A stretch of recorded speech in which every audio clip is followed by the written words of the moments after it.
namanya kemajuan teknologi ya. Jadi anak muda sekarang ini justru dengan rebahan itu kadang-kadang juga bisa membuahkan ide-ide yang luar biasa ya. Bahkan bisa melakukan kegiatan-kegiatan yang dulu oleh generasi tua itu dengan rebahan tidak mungkin, gitu. Tidak mungkin bisa dilakukan begitu. Iya.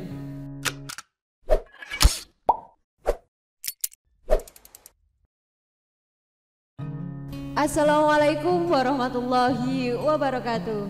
Halo Sobat Mansaro TV. Jumpa lagi dengan saya Azimatun Nikmah. Inilah podcast Mansaro TV. Terus belajar, cerdaskan diri, raih prestasi yang cemerlang.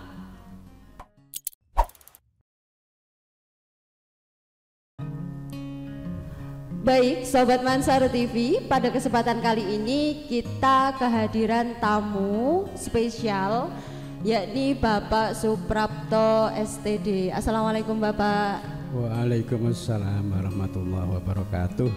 Bagaimana kabarnya hari ini Pak? Alhamdulillah sehat walafiat. Sekarang itu muncul istilah kalau dari anak-anak muda zaman sekarang, anak-anak milenial zaman sekarang itu adalah sebuah generasi sekarang itu bukan lagi hanya generasi milenial, tapi juga generasi rebahan. Menurut Bapak setuju nggak sih Pak ada istilah generasi rebahan seperti ini? Dan menurut Bapak itu apa sih makna dari generasi rebahan ini? Iya. Jadi begini, generasi rebahan ya, namanya saya rebahan ya. Rebahan itu kan tiduran ya. Jadi berbaring dengan santai, bermalas-malas kan begitu kan ya. Nah, jadi generasi rebahan itu maksudnya ya itu generasi yang bermalas-malas, banyak bersantai, menghabiskan waktunya di atas tempat tidur kan begitu kan. Nah, itu memang sebutan atau istilah yang baru muncul ya, belum lama memang itu ya. Jadi kalau boleh saya katakan itu istilah itu baru muncul sekitar 2 tahun yang lalu ya. Menurut Bapak mungkin gak sih Pak kalau anak-anak generasi rebahan ini bisa membuat sebuah perubahan? Ya kalau perubahan sih bisa saja kan, bisa saja. Begini ya, Badan Pusat Statistik kan menyebutkan istilah generasi milenial dengan generasi Z. Nah, generasi Z ya. Generasi milenial itu kan generasi yang lahir antara 1981 sampai 1996. Iya toh, artinya sekitar usia 25 sampai 40 tahunan sekarang ya. Kemudian disusul generasi Z dari kelahiran dari tahun 1997 sampai 2012 itu. Jadi sekarang umurnya ya antara 9 sampai 24 tahun. Ini kan mereka kan ini ya, kuat-kuatnya ya.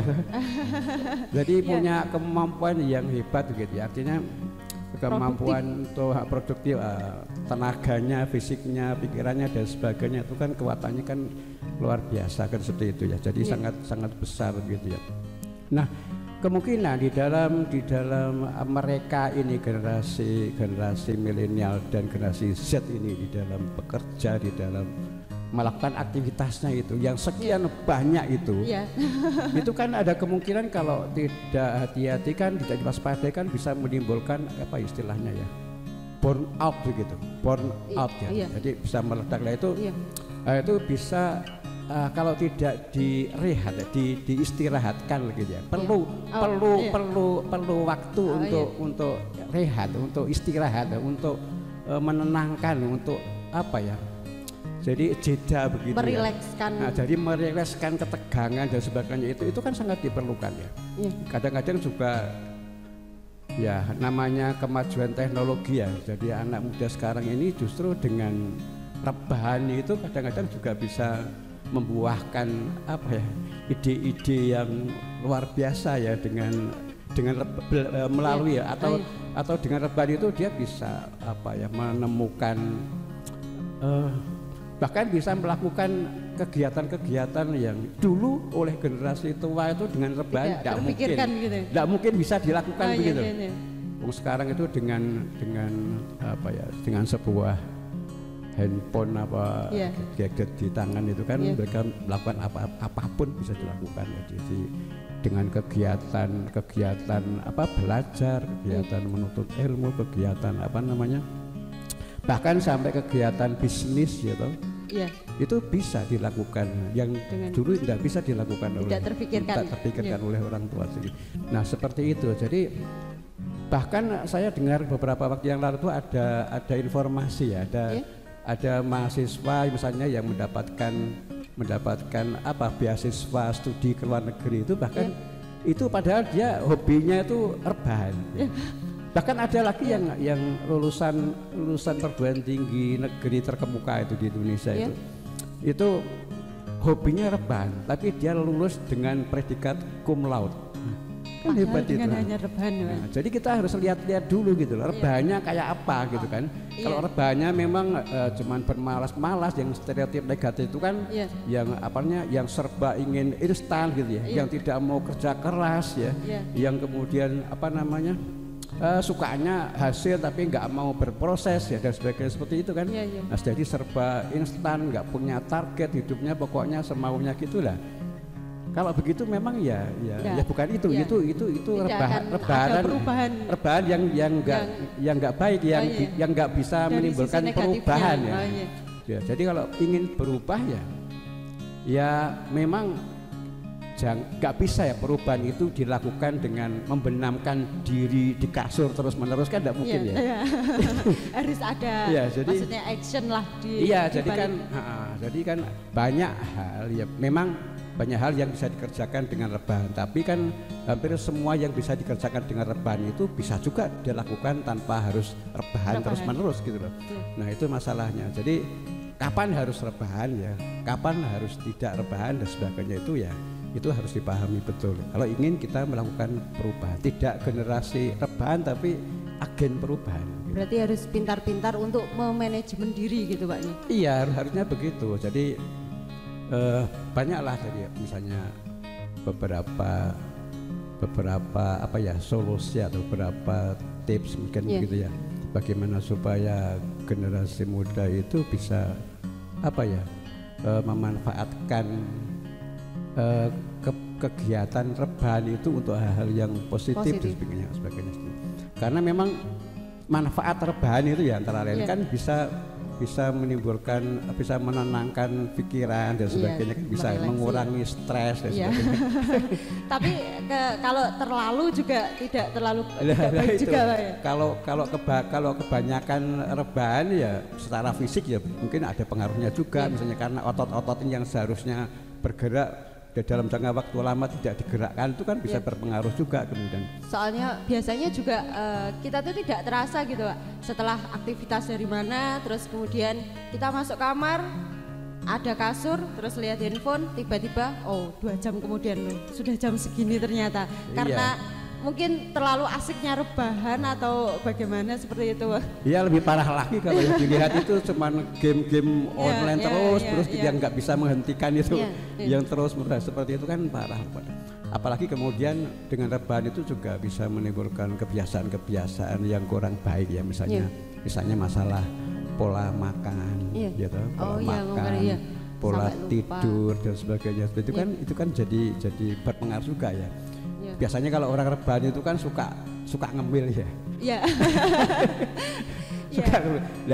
Yang dimil itu kebanyakan kan bukan makanan sehat ya. Nah, sehingga juga bisa berpotensi menimbulkan obesitas dan sebagainya. Jadi secara kesehatan ya itu juga kurang baik ya. Ada banyak, ada dampak terlalu berlebihan. Dampak negatifnya itu juga banyak. Kalau menurut Bapak sikap dari orang tua kan tadi jenengan menyebutkan bahwa zaman sekarang dengan zaman dulu itu berbeda. Maksudnya dulu tentang fasilitas terkait teknologi, ilmu pengetahuan dan lain sebagainya. Nah, sikap sebagai orang tua itu sebaiknya bagaimana dalam menghadapi siswa? Kadang itu orang tua saya mendengar itu banyak yang sekali yang bilang anak saya tuh sekarang sejak zaman COVID ini nggak tahu itu ngapain di depan HP terus seperti itu, kebanyakan pasti keluhannya seperti itu. Iya, nggak pernah keluar dari kamar. Ya seperti itu. Sikap orang tua yang tepat itu bagaimana untuk mengontrol, oh ini anak saya benar-benar belajar, oh ini anak saya melihat konten-konten yang positif bukan negatif. Nah sikap orang tua itu sebaiknya seperti apa gitu Pak untuk menghadapi generasi anak-anak yang zaman sekarang gitu. Jadi begini ya, orang tua tentu harus membantu agar putranya ya agar siswa itu betul-betul mampu mensikapi kondisi keadaan sekarang itu dengan tepat ya. Jadi kalau soal memantau ya, memonitor dan sebagainya, mengawasi itu memang ya sudah kewajiban orang tua. Cuman kadang-kadang karena orang tua jadi dia ketinggalan ya, gagap lah gitu, teknologi kalah pintar ya kalah pintar dengan anaknya, jadi begitu, jadi bisa dibohongi gampang dibohongi oleh anaknya gitu, sehingga percaya. Dan yang penting kan ditanamkan ya kesadaran pada putra putrinya itu bagaimana mensikapi kemajuan ini dengan tepat begitu ya. Saya pikir ada dua hal ya yang harus disadarkan atau ditanamkan pada anak-anaknya itu ya. Yang pertama itu bagaimana sikap bijak ya di dalam memanfaatkan waktu ya. Jadi ini paling penting ya saya kira ya. Jadi memanfaatkan waktu itu maksudnya ya jangan sampai waktunya itu terbuang sia-sia begitu hanya untuk hal-hal yang tidak bermanfaat seperti itu. Jadi diberikan kesadaran bahwa anak muda itu sangat penting perannya ya. Perannya sangat penting ya. Tidak hanya bagi dirinya sendiri, juga bagi keluarga, bagi masyarakat, bahkan bagi negara. Ya. Itu sangat penting karena dia pemegang estafeta masa depan bangsa ya. Dan itu penting sekali untuk dipahami oleh anak, sehingga anak mampu kapan ya dia harus melakukan itu, karena waktunya supaya nggak habis hanya untuk hal-hal yang tidak bermanfaat. Atau rebahan boleh tapi untuk sesuatu yang bermanfaat gitu. Iya, rebahan boleh tapi jangan mager gitu. Mager ya.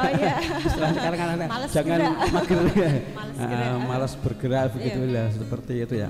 Jadi itu yang pertama. Yang kedua juga ini bijak di dalam memanfaatkan teknologi ya.